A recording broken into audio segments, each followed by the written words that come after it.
Hello students, exam season शुरू हो चुका है और आप सभी लोग अपनी अपनी स्टडीज में लगे होंगे। इस समय जो सबसे ज्यादा इम्पोर्टेंट है वो है ओवर थिंकिंग से बचना, क्योंकि एग्जाम टाइम पे बच्चों की जो सबसे बड़ी प्रॉब्लम होती है वो होती है ओवर थिंकिंग। एग्जाम पीरियड आते ही बहुत से बच्चे ओवर थिंकिंग के लूप में फंस जाते हैं। अब ये ओवर थिंकिंग क्या है? What is over thinking? नाम से ही स्पष्ट हो रहा है, ओवर प्लस थिंकिंग। ओवर यानी कि ज्यादा और थिंकिंग सोचना। जब हम किसी भी चीज के बारे में बार बार लगातार सोचते हैं तो उसे ही हम ओवर थिंकिंग कहते हैं। आप में से बहुत से अभी से लग चुके होंगे रिजल्ट क्या होगा, कितने परसेंट आएंगे, इस बार सिलेक्शन होगा या नहीं होगा, मैं टॉप 10 में आ पाऊंगा या आ पाऊंगी या नहीं।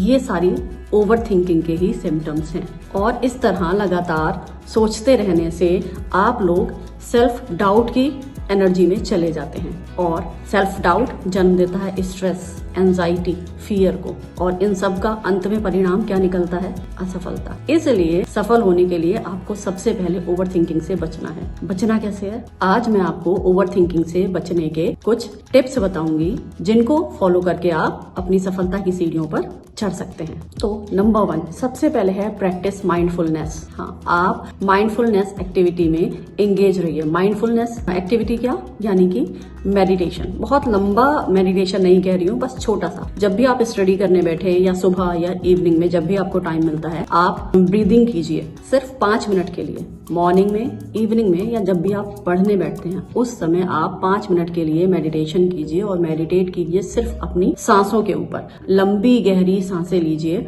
और फोकस कीजिए अपनी नाभि पे। जब आप सांस ले रहे हैं तो नाभि बाहर जा रही है और जब सांस को छोड़ रहे हैं, ब्रेथ आउट कर रहे हैं, तो आपकी नाभि अंदर जा रही है। इससे आपका माइंड जो है वो कूल डाउन होता है, वो शांत होता है, और जब माइंड शांत रहेगा तो स्टडी पे फोकस अपने आप होगा और ये इधर उधर के जो फालतू के थॉट्स है ना, वो आपके माइंड में नहीं चलेंगे। दूसरी जो टिप है वो है फोकस ऑन द प्रेजेंट। सिर्फ आप प्रेजेंट पे फोकस कीजिए, जो चीजें इस समय हैं। रिजल्ट की चिंता मत कीजिए कि क्या होगा, अभी प्रेजेंट में क्या है। आपको स्टडीज करनी है, आपको पढ़ाई करनी है अपनी, तो सिर्फ उसके ऊपर फोकस कीजिए कि मेरे अभी कौन कौन से चैप्टर्स रह गए हैं, कौन कौन से टॉपिक्स हैं जो मुझे अभी कवर करने हैं। तीसरे नंबर पर आता है सेट द टाइम लिमिट। आप एक टाइम लिमिट को सेट कीजिए कि मान लीजिए जैसे आपने 3 दिन सेट किए या 1 वीक सेट किया कि इस वीक मैं ये चैप्टर्स कंप्लीट कर लूंगा, कवर कर लूंगा, इसके नोट्स बना लूंगी या बना लूंगा। तो एक टाइम लिमिट सेट कीजिए कि इतने टाइम में मेरा सिलेबस कंप्लीट हो जाएगा। या अगर बहुत ज्यादा सिलेबस आपका है तो कुछ चैप्टर्स लीजिए कि 1 वीक में मैं 2 चैप्टर या 3 चैप्टर्स ये कवर कर लूंगा। तो और उस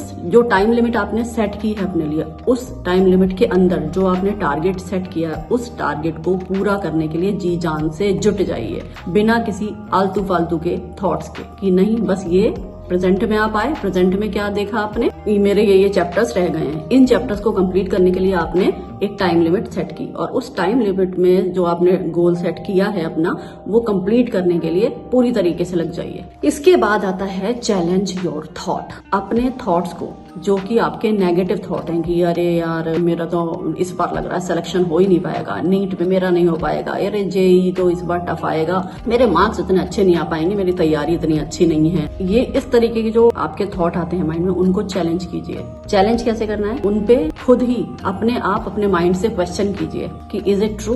क्या ये सही है?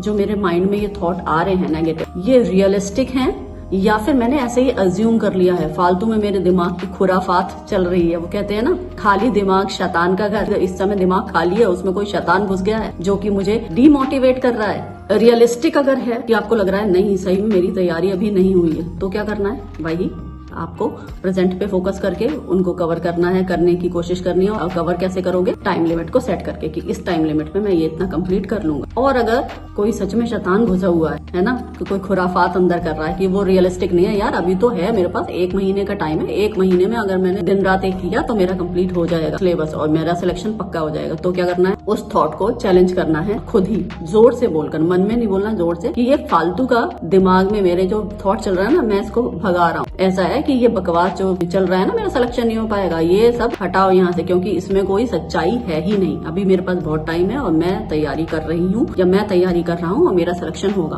और उस फालतू के जो थॉट है उसको वहां से रिमूव कर दीजिए। आप रिमूव करने के लिए NLP टेक्निक मैं आपको बता रही हूँ, ये भी आप कर सकते हैं। आईज क्लोज कीजिए और जो भी थॉट आपका चल रहा है कि मेरा सिलेक्शन नहीं होगा, उसको यहाँ पे अज्यूम कीजिए, यहाँ लिखा हुआ है। उस पेपर को क्या करना है, एक लाइटर की मदद से या एक मैच स्टिक की मदद से जला देना है और उस जलते हुए उसको इमेजिन करना है कि वो किसी पेपर पे लिखा हुआ, सब यहीं पे इमेजिन करना है, ठीक है, कि वो जल गया, ये जो नेगेटिव थॉट था। और फिर उसकी जो ऐश बचेगी ना, राख, वो अपने माइंड से निकलते हुए सोचिए, इमेजिन कीजिए कि सारी की सारी बाहर निकल चुकी है। अब यहाँ बिल्कुल नीट एंड क्लीन एरिया है और यहाँ पर आपको एक नया थॉट लिख देना है, कोई भी एम्पावरिंग थॉट। मेरा सिलेक्शन पक्का है, यहाँ पे अपना गोल्डन कलर से लिखा हुआ इमेजिन कर लीजिए, मेरा सिलेक्शन पक्का है।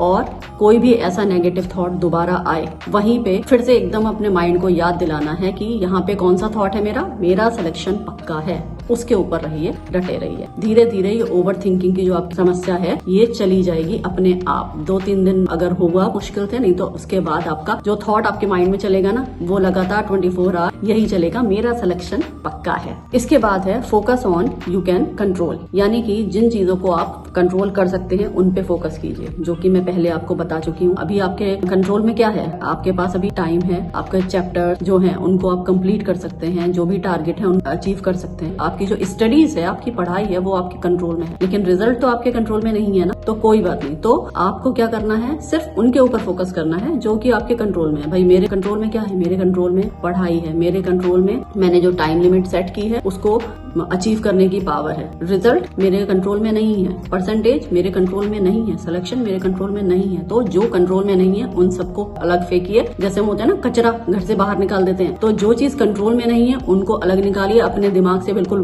बाहर निकाल दिए कि जो मेरे कंट्रोल में नहीं है मुझे उसके बारे में सोचना ही नहीं है। मुझे सोचना है किसके बारे में, जो मेरे कंट्रोल में है, जो मैं कर सकता हूँ, बस उसी के ऊपर आपको फोकस करना है। नेक्स्ट है, जो भी आपकी हॉबी है उस हॉबी में भी थोड़ी देर एंगेज रहिए। अगर इस समय आप सोचें कि मेरे पास कोई भी हॉबी नहीं है, तो आप एक्सरसाइज कर सकते हैं। एक्सरसाइज डेली कीजिए। एक्सरसाइज से जो भी हमारे माइंड का और हमारे बॉडी का स्ट्रेस होता है ना, वो रिलीज होता है। तो एक्सरसाइज रोज कीजिए। एक्सरसाइज में आप कुछ भी कर सकते हैं, ब्रीदिंग एक्सरसाइज यानी कि प्राणायाम कर सकते हैं, योगा कर सकते हैं, एरोबिक्स कर सकते हैं, जुम्बा कर सकते हैं, किसी भी तरीके की एक्टिविटी। इससे आपका माइंड बिल्कुल रिफ्रेश होगा और फिर आप जब स्टडी करने बैठोगे तो उसमें भी आपके पढ़ाई में मन ज्यादा लगेगा। और लास्ट पॉइंट है जो मैं लास्ट आपको टिप दूंगी, spend time with your good friends. जो आपके अच्छे दोस्त हैं उनके साथ थोड़ा सा टाइम स्पेंड कीजिए। अच्छे दोस्त का क्या मतलब है, अच्छे दोस्त का मतलब ये नहीं है कि फालतू की गप्पे लड़ा रहे हैं कि राजनीति में ये हो गया। कौन से अच्छे फ्रेंड्स, जो कि स्टडीज की ही बातें करते हैं, यानी कि जो आपके अच्छे दोस्त हैं जिनके साथ आप मन की सारी बातें कर सकते हैं। और जब आप अपने स्टडी रिलेटेड कोई भी प्रॉब्लम या कोई भी डाउट उनसे शेयर करो तो वो उसको सॉल्व करने में आपकी मदद करें। मतलब जो आपकी जो बातचीत होगी वो बातचीत क्वालिटी की होनी चाहिए। कि इस समय एग्जाम के टाइम में हीरो हीरोइन, गाना, ये सब मूवी, ये सब नहीं आने वाला है ना। तो इस समय की मैंने ये चैप्टर है, इसमें मुझे ये प्रॉब्लम है, तुम्हें पता है, अगर उसको आता होगा तो वो जरूर आपकी हेल्प करेगा। तो इस तरीके के दोस्तों के साथ आप साथ में रहिए। और हाँ, दोस्त क्या होते हैं, दोस्त वो होते हैं जो कि अपने दोस्त को मोटिवेट करते हैं, डीमोटिवेट नहीं। मैं ये गारंटी से कहती हूँ कि अगर आप ये सारे के सारे टिप्स फॉलो करेंगे तो आप ओवर थिंकिंग से तो बचेंगे और साथ ही साथ आप सफलता की सीढ़ियों पर भी चढ़ते चले जाएंगे। तो आज की वीडियो में बस इतना ही। मिलते हैं नेक्स्ट वीडियो में, तब तक के लिए ऑल द बेस्ट।